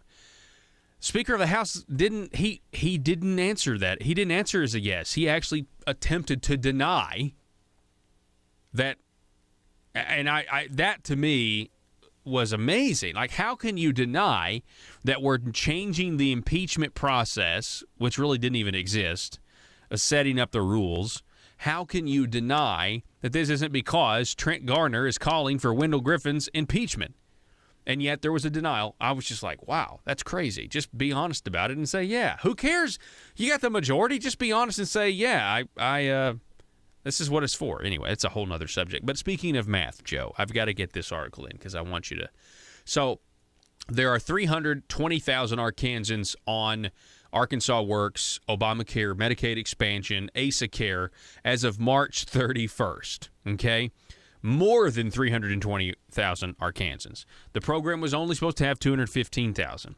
So there's some reporting on this, again, by, let's see here, who is this by? In the Gazette, Andy Davis, okay.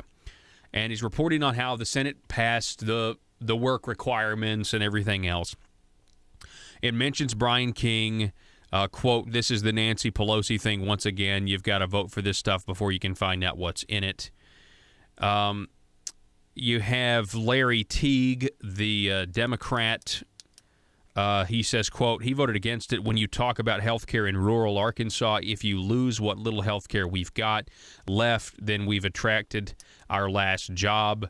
Okay, Senator Larry Teague's a really nice guy. I talk to him sometimes, but come on. I mean, passing this is not going to lose you rural jobs. It's not going to lose your health care jobs because the hospitals are fine.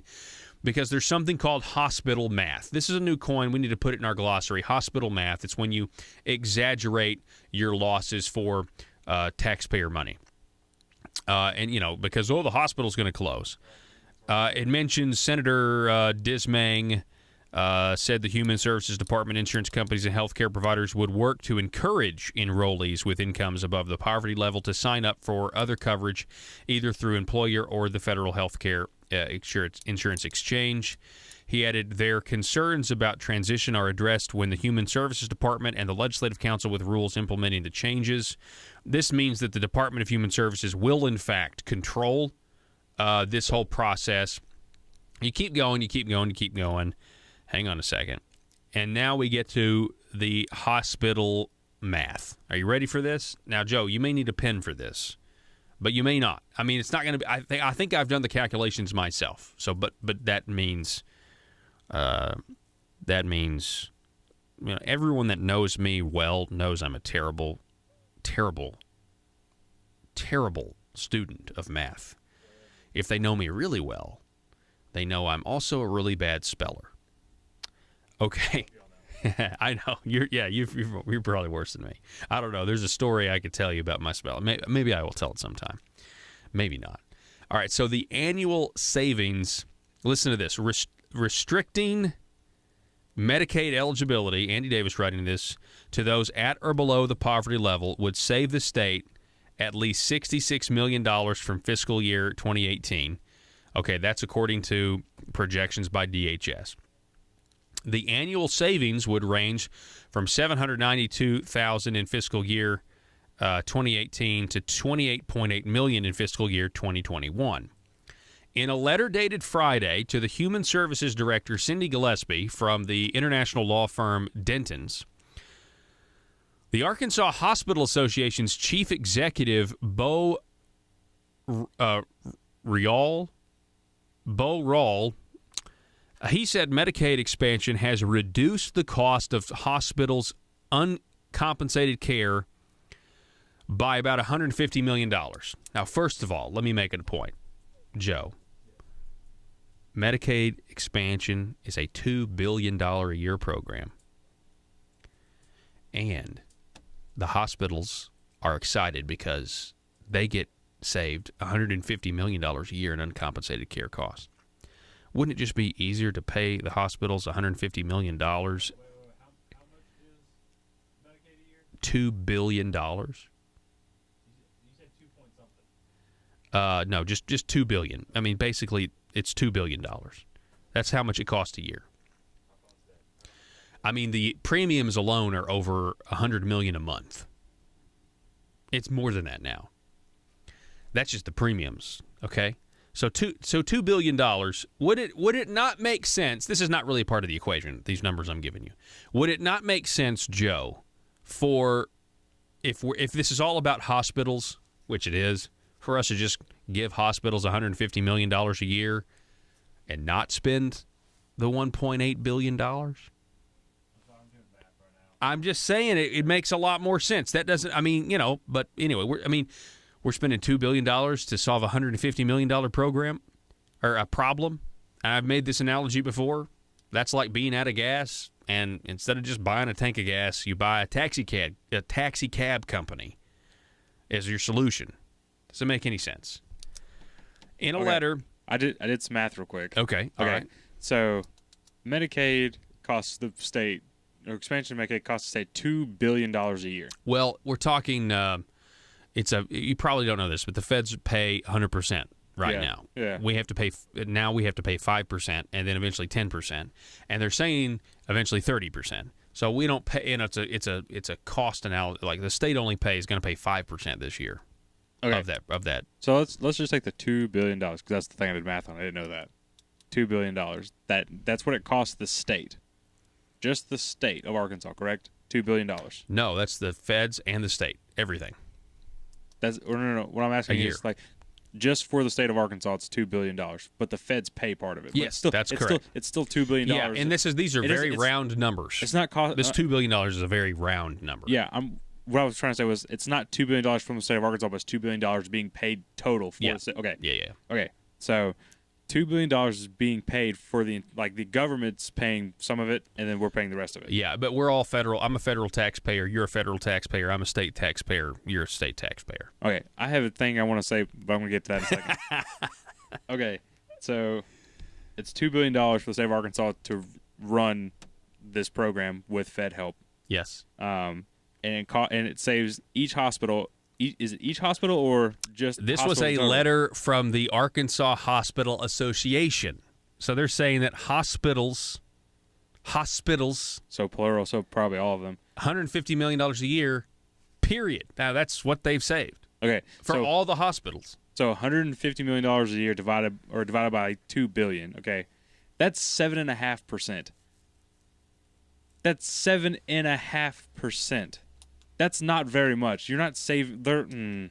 I have a problem with this because even though the hospitals are saving $150 million a year compared to the $2 billion that has to get paid. Exactly, it makes no sense. But okay, my thing that I want to say earlier, you said that the taxpayer thing. So you're telling me that my taxpayer dollars may not even go to my state's Medicaid expansion. It may go to another state's. Is that what you're telling me, Paul? This is a whole can of worms that you're opening up. Is that what you're telling me? Well, yeah, I suppose. So you're telling me there's a chance. Yeah, so you're telling me there's a chance. All right, but here's the real math that we have to do, okay? This is hospital math we're doing here. The article goes on and says that if half of the 60,000 people who are removed from Medicaid rolls don't find other insurance, Human Services Department projections show they would cost hospitals about $50 million in uncompensated care a year. This is what this guy said in a letter. Okay. Now, this is strange to me. He just said they save $150 million a year by the feds and the state spending $2 billion. Yeah. He said that if half of the 60,000 people that are supposedly going to get kicked off, so what's half of 60? 30. So if 30,000 people are removed from the Medicaid rolls and don't find other insurance, it'll cost them $50 million in uncompensated care rolls. Now, that's strange to me. That would come out to a cost of $1,667 per enrollee if you lose government money. But right now, we're only paying $400 or $500 the government per enrollee. That's really, really funny. If you take $50 million and divide it by 30, they're trying to say that 320,000 on the program right now save them $150 million a year. It doesn't add up. It's really, really fuzzy math. Confused. Yeah, exactly. And you're telling me 320,000 people save them $150 million a year, but if they lose 30,000, it's going to cost them $50 million in a year. And there are people in this country that believe this is sustainable. Yeah, exactly. That's a great point. That's math. A great point. It is. But see, this is what the hospitals do. If you just, and I said this earlier, if you just apply a little bit of critical thinking to what they're selling you, what they're telling you, it doesn't, in this case, literally, it doesn't add up. So because to make those numbers work, it's hospital math. So, I mean, it's just hospital math. So with these numbers, without them just in front of me, like for me to work with. Oh, I can give them to you here during the break. Okay, but without the numbers in front of me, I feel like. So I feel like if I were to be a teacher and be a math teacher, when Common Core got introduced, I would be that. I'm that level of confused. No, I think the hospital people were taking Common Core classes before Common Core was introduced. That's the only way they could be administrators, and they're using this math. This is Common Core math. Hospital math and Common Core math, the same thing. You know, if you really believe that 3 times 4 equals 13, if you really believe that, then, you know, and you can explain how you got there, it's not going to be as wrong. But that number self-identifies as 13. But it's 3 times 4 is 12, Joe. I'm aware of that. We got to take a break, folks. The Liberty Machine rolls on. Back in a minute. Whether you're looking for a small desktop copier and printer, thinking about adding color to your documents, or considering a document management solution, Total Document Solutions is there to help. In business for decades, Total Document Solutions is an independently owned company that specializes in the ability to provide a high level of service in Northwest Arkansas, the Arkansas River Valley, Southwest Missouri, and Southeast Kansas as an exclusive Platinum Authorized Sales Agent for the Xerox Corporation. At Total Document Solutions, they offer customers technology services to improve business results. Their dedicated sales team has the unmatched industry knowledge, professionalism, and expertise needed to address the unique challenges of your business. Total Document Solutions is independent, local, and well-connected to serve your office products and document needs. Call them today at 479-575-0770. That's 479-575-0770 for your Total Document Solutions. If you would like information about advertising or supporting the Paul Harrell Program and Conduit Media Group, call 870-275-9755. Join the fight against big government and advance the preservation of liberty by calling 870-275-9755. The Paul Harrell Program, brought to you by Conduit Media Group.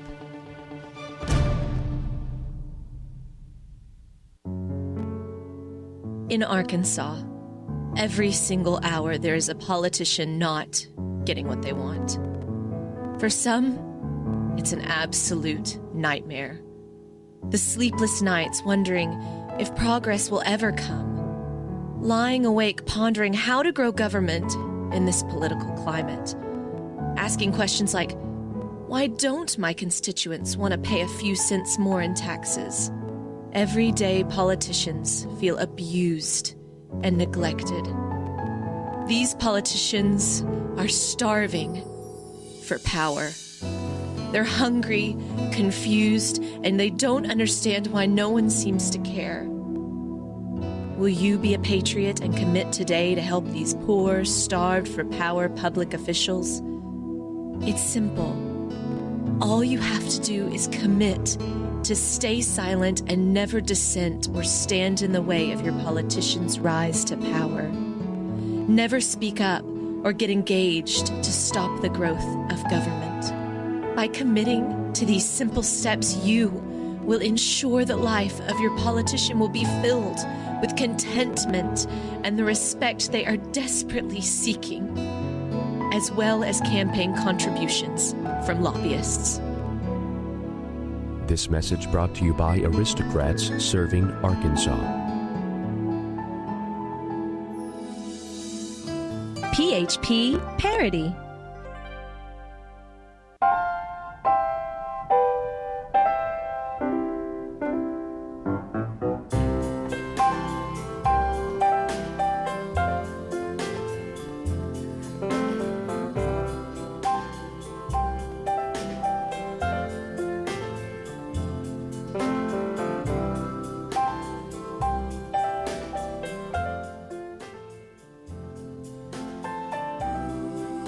All right, folks, that's about all the time we have for today. Man, it's been an eventful Wednesday. I've been in this time warp all day. I've been thinking that it's Thursday today. But anyway, tomorrow will be Thursday. We'll be back here with a brand new hour, Brand new 2 hours of conservative talk. And this episode is available over at paulharrell.com. You just go to paulharrell.com. You can click on the archives. You can click on the podcast. You can leave a comment. You can also buy our Liberty Machine t-shirts. Building a Liberty Machine. We want you to be a part of that. One of the ways you can do so is to buy our Liberty Machine t-shirts. Just click on store at paulharrell.com. Arkansas, thank you so much for listening. Until tomorrow, be safe.